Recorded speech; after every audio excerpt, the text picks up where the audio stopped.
Good morning student, मैं doctor वंदना Akodia, government college Bundi. बच्चों, हम आयनिक बॉन्ड के बारे में पढ़ रहे हैं। आज हम पोलराइजिंग पावर और पोलराइजिंग ब्लिटी के बारे में पढ़ेंगे। किसी भी बंध के आयनिक होने में हमें ये ध्यान देना बहुत ज़्यादा ज़रूरी हो जाता है कि हमारा जो बॉन्ड बना है वो पोलर है या नहीं। यानी कि कोई भी बंध बना है, सिंपल सा एग्जाम्पल हम यहाँ लेते हैं NaCl। तो NaCl प्योर आयनिक बॉन्ड होता है NaCl के बीच में।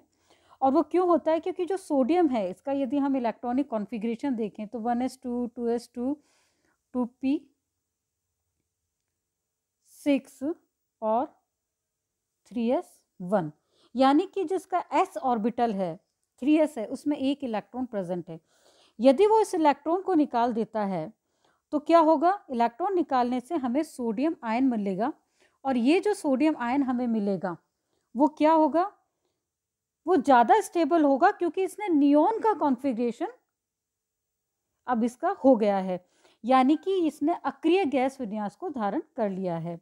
इसी तरह से NaCl में यदि हम Cl का इलेक्ट्रॉनिक कॉन्फ़िगरेशन देखें तो वो होता है 1s2 2s2 2p6 3s2 3p6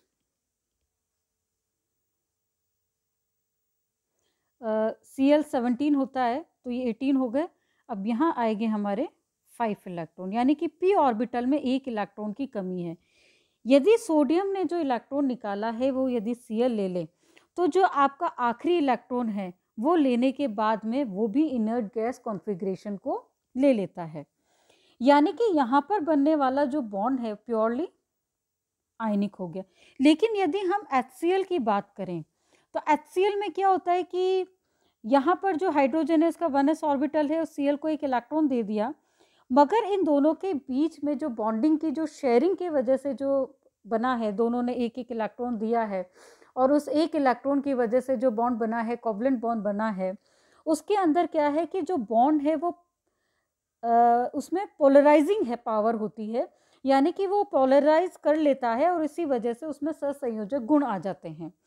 यदि हम सहसंयोजक बंध के अंदर या हम आयनिक बॉन्ड के अंदर पोलराइजेबिलिटी को समझने की कोशिश करें तो इसकी सबसे पहले मैं डेफिनेशन आपको बताना चाहूँगी कि जब धनायन व ऋणायन एक दूसरे के निकट आते हैं तो ऋणायनों के विकृत होने को ऋणायनों की ध्रुवणता तथा ऋणायनों को ध्रुवित कर सकने की धनायनों की क्षमता को धनायन की ध्रुवण शक्ति कहा जाता है।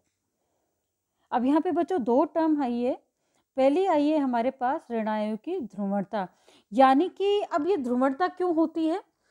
ये ध्रुवणता इसलिए होती है कि जैसे जैसे धनायन का आकार बड़ा होता जाएगा, और वो जब धनायन और ऋणायन है दोनों एक दूसरे के संपर्क में आएंगे, यानी कि ऋणायन का जैसे जैसे आकार बड़ा होता जा रहा है, आप डायग्राम के अंदर देखिए कि जो विशुद्ध आयनिक बंध में गोलाकार आयन इस तरह से रहते हैं, लेकिन जैसे जैसे ऋणायन का आकार बढ़ता जाता है, यानी ऋणायन का आकार जैसे जैसे बढ़ता जाएगा उसके जो आकार में विकृति उत्पन्न होती जाएगी, उसे हम कहेंगे ध्रुवणता, पोलराइजेबिलिटी कहेंगे उसको। और धनायन का आकार जितना छोटा आएगा वो ऋणायन को उतना ही अधिक ध्रुवित करेगा। तो ये हो गई हमारी पोलराइजेबिलिटी क्या होती है, इसे हमने समझा। अब आता है जो पोलराइजेबिलिटी है उसका परिमाण क्या है। ऋणायनों के विकृत होने से शंकु आकार क्षेत्र में इलेक्ट्रॉन एक साथ दोनों नाभिक द्वारा आकर्षित होने लगते हैं।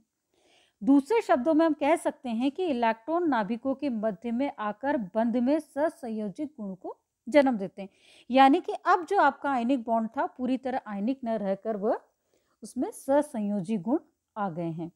ऋणायनों का जितना अधिक ध्रुवण होगा बंध में उतने ही अधिक सहसंयोजक गुण पाया जाएगा, यानी कि यौगिक के रासायनिक गुणों की अपेक्षा भौतिक गुणों में हम इस चीज को बहुत आसानी से समझ सकते हैं।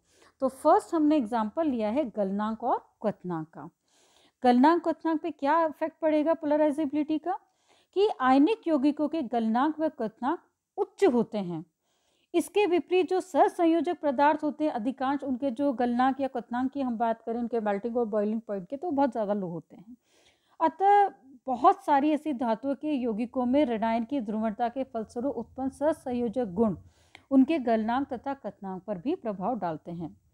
यानी कि बंध में सहसंयोजक गुण बढ़ने पर गलनांक व कथनांक घटते हैं तथा सहसंयोजक घटने पर जो गुण है, यानी कि यदि किसी बॉन्ड के अंदर कोवलेंट नेचर का यदि बढ़ता है तो हम कहेंगे कि उसके जो मेल्टिंग पॉइंट है या बॉइलिंग पॉइंट है वो कम हो जाता है। इसके विपरीत यदि उसका कोवलेंट नेचर कम होता है, यानी जो सहसंयोजक गुण वो कम हो जाता है, तो हम ये बोलेंगे कि उनकी गलनांक और कथनांक जो है मेल्टिंग और बॉइलिंग पॉइंट पर बढ़ेंगे। यानी कि यौगिकों के इन गुणों में वृद्धि सहसंयोजक गुणों में कमी की दिशा को दर्शाती है। उदाहरण हम यहाँ पर देखिए, जैसे BaCl2 है, इसका गलनांक 960 डिग्री सेंटीग्रेड होता है। इसकी तुलना में जो BeCl2 है उसका जो होता है गलनांक वो 405 का मान कम होता है।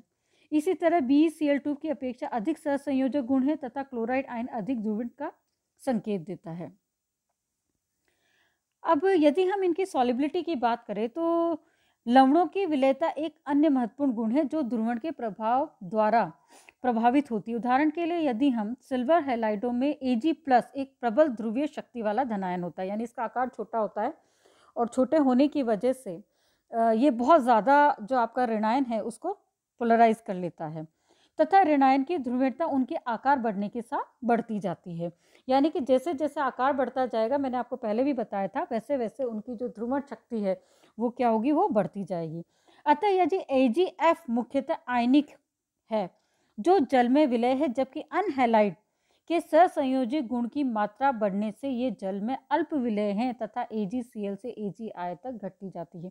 अब यहाँ पर बच्चों सॉल्युबिलिटी फैक्टर देखिए कि यहाँ पर AgF जो है वो आयनिक नेचर का है। आयनिक नेचर का क्यों है कि जो फ्लोराइड है हाईली इलेक्ट्रोनेगेटिव है, इसका आकार बड़ा है Ag के कंपैरेटिवली, तो ये इसको बहुत ज़्यादा पोलराइज करेगा और उस पोलराइजिंग की वजह से ये तो वाटर के अंदर सॉल्युबल हो गया, मगर जो AgCl है, अब यहाँ पर आप देखिए AgCl का आकार बढ़ता गया, यहाँ पर F का आकार कम है, तो F का आकार कम होने से क्या हुआ कि F ने उसको इतना पोलराइज Ag नहीं कर पाया, लेकिन Cl का आकार यहाँ पे बड़ा हो गया।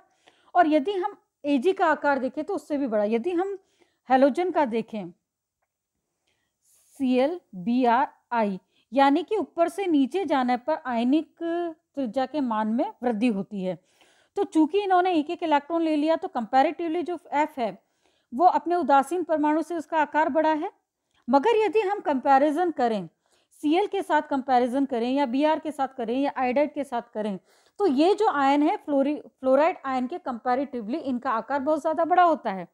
उस बड़े आकार होने की वजह से अब AgCl का जो है, क्योंकि Ag का आकार तो वही रहा, यहाँ हमने हैलाइड्स बदले हैं, हैलाइड बदलने से क्या हो गया कि AgF में हमको जो बॉन्ड मिल रहा है वो आयनिक है, ये तो वाटर में सॉल्युबल हो गया, लेकिन यदि F की जगह रिप्लेस करके Cl को हम लें तो Cl का आकार बड़ा हो गया F से, तो यहाँ पर क्या हो गया कि अब यहाँ पर हमारा जो बॉन्ड का जो नेचर है धीरे धीरे उसमें कोवलेंट नेचर आने लग जाएगा, क्योंकि Ag जो है F को इतना पोलराइज नहीं कर पा रहा था, लेकिन Cl का आकार बड़ा होने से उसको और ज़्यादा पोलराइज करेगा और AgI जो है उसको और भी अधिक ये पोलराइज करेगा। तो हम यहाँ पे डिफरेंस देखते हैं कि जो AgF है वो वाटर में सॉल्युबल होता है, लेकिन जो AgCl AgI है इनकी सॉल्युबिलिटी जो है वो घट जाती है, यानी कि ये पार्शियली सॉल्युबल होते हैं। अब अगला पॉइंट आता है हमारे पास बंध दूरी। आयनिक यौगिकों में बंध दूरी आयनिक त्रिज्या के योग के समान होती है, लेकिन ऋणायन ध्रुवित हो जाने से वे धनायन के कक्षकों से अतिव्यापर करने लगते हैं, जिसके परिणाम स्वरूप वास्तविक बंध दूरी आयनों की त्रिज्या के योग, यानी आयनों की त्रिज्या का योग क्या है हमारे पास, आयनिक त्रिज्याओं का योग है हमारे पास धनायन की त्रिज्या प्लस ऋणायन की त्रिज्या, उससे कम पाई जाती है। यानी सिल्वर आयोडाइड के लिए की गई गणना जो कैलकुलेशन की गई उसमें सहसंयोजक गुण AgF में न्यूनतम होता है, क्योंकि वही मैंने आपको बताया था Ag से तो F का आकार बड़ा है तो पोलराइज तो करेगा उसको, मगर उतना ज़्यादा नहीं हो पाएगा पोलराइज जितनी ज़्यादा हमें Cl या I में देखने को मिलता है। तो न्यूनतम जबकि AgI में अधिकतम होता है तो आयोडाइड आयन की अधिकतम ध्रुवीयता प्रदर्शित होती है। यही कारण है कि AgF में बंध दूरी धनायन तथा ऋणायन त्रिज्या के योग के लगभग समान होती है, जबकि AgI में बंध दूरी आयनिक त्रिज्याओं के योग के लगभग 12% कम होती है।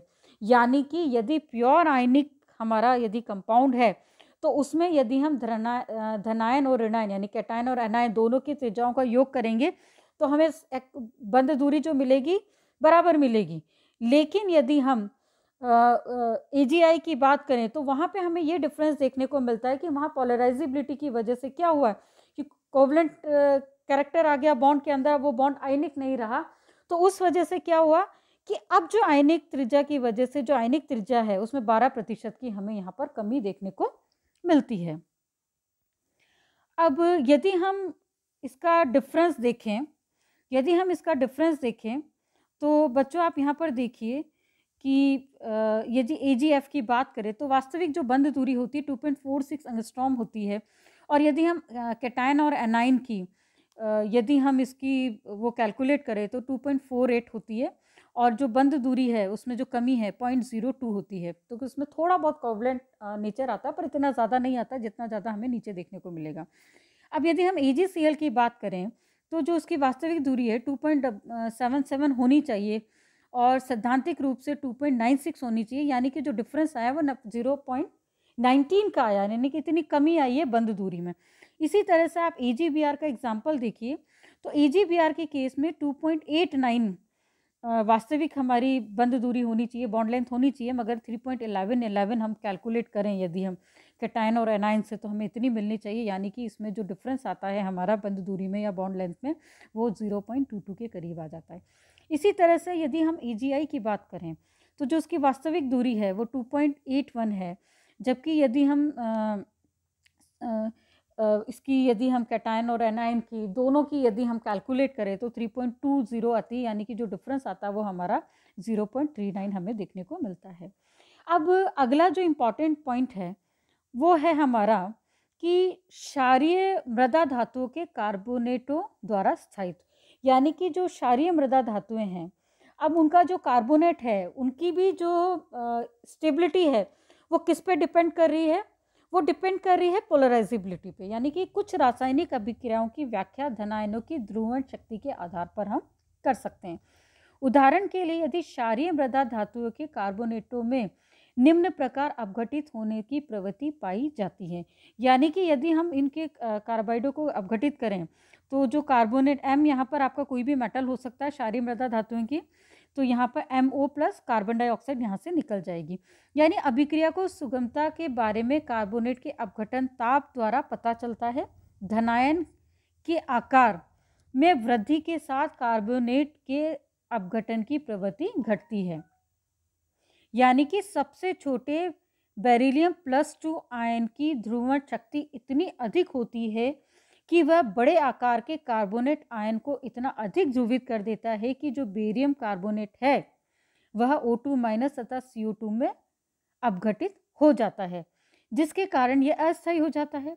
तो धनायन का आकार बढ़ने पर ऋणायन की ध्रुवण शक्ति कम पड़ती जाती है, जिससे कार्बोनेटों का स्थायित्व बढ़ता जाता है तथा इनकी बढ़ना अपघटन ताप द्वारा प्रदर्शित होता है। यानी कि यदि हम यहाँ पर देखें तो आप यहाँ पर देखिए हम सारे कार्बोनेट में डिफरेंशिएट करेंगे। बेरिलियम का हम कार्बोनेट आयन देखें तो बेरिलियम का आकार सबसे छोटा होता है, उससे बड़ा आकार मैग्नीशियम का होगा, calcium, strontium, beryllium.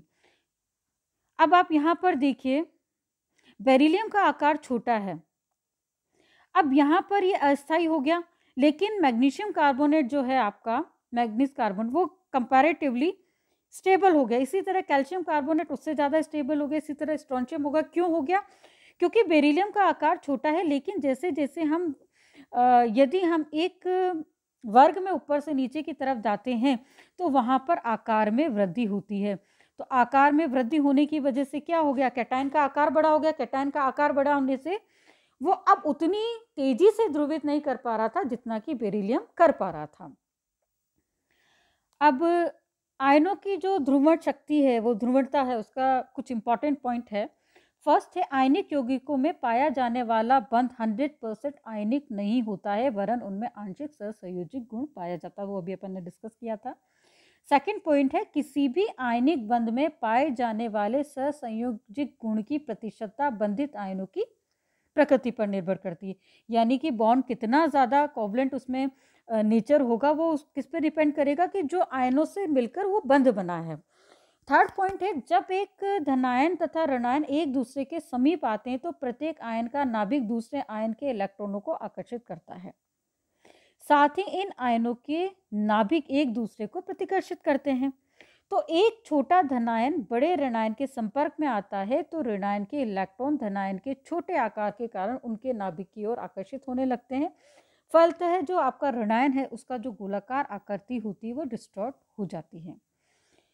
Fourth point है, वैसे तो धनायन के इलेक्ट्रॉन भी ऋणायन के नाभिक से आकर्षित होते हैं, किंतु ऋणायन के बड़े आकार के कारण आकर्षण बल जो होता है बहुत कम होता है, या हम उसको नगण्य भी मान सकते हैं। फिफ्थ पॉइंट है, इस प्रकार धनायन द्वारा ऋणायन के इलेक्ट्रॉन अर्थात ऋणायन अभ्र को ध्रुवित कर सकने की सामर्थ्य को हम धनायन की ध्रुवण शक्ति कहते हैं। 6 पॉइंट है, साथ ही ऋणायन की धनायन द्वारा विकृत होने की प्रवृत्ति ऋणायन की ध्रुवणता कहलाती है। 7 पॉइंट है, साधारण शब्दों में हम कह सकते हैं कि धनायनों में तीव्र ध्रुवण शक्ति होती है तथा ऋणायनों में तीव्र ध्रुवणता होती है। जब ऋणायन का ध्रुवण अधिक हो जाता है तो ऋणायन के इलेक्ट्रॉनों का धनायन के इलेक्ट्रॉनों को साझा हो जाता है, जिससे बंध में कोवलेंट नेचर का हमारा जो है बंध हो जाता है। बच्चों, इसको हम डायग्राम से आसानी से समझ सकते हैं। आप यहाँ पर देखिए, बिना ध्रुवण वाला जैसे ही ऋणायन के संपर्क में आया, धनायन ऋणायन एक दूसरे के संपर्क में आया और हमारा जो आकार है ऋणायन का बड़ा था कैटायन के कंपैरेटिवली, तो यहाँ पे देखिए हमें यहाँ पे पोलराइज होता हुआ नजर आ रहा है। और साथ ही जैसे जैसे कैसे उसमें सहसंयोजक गुण आ गया, ये हमें इस डायग्राम के माध्यम से हमें पता लग रहा है। तो बच्चों, आज हमने ध्रुवणता के बारे में पढ़ा। नेक्स्ट वीडियो में हम फैंस रूल के बारे में पढ़ेंगे और इसको और अच्छे से ध्रुवणता को हम समझ पाएंगे। धन्यवाद।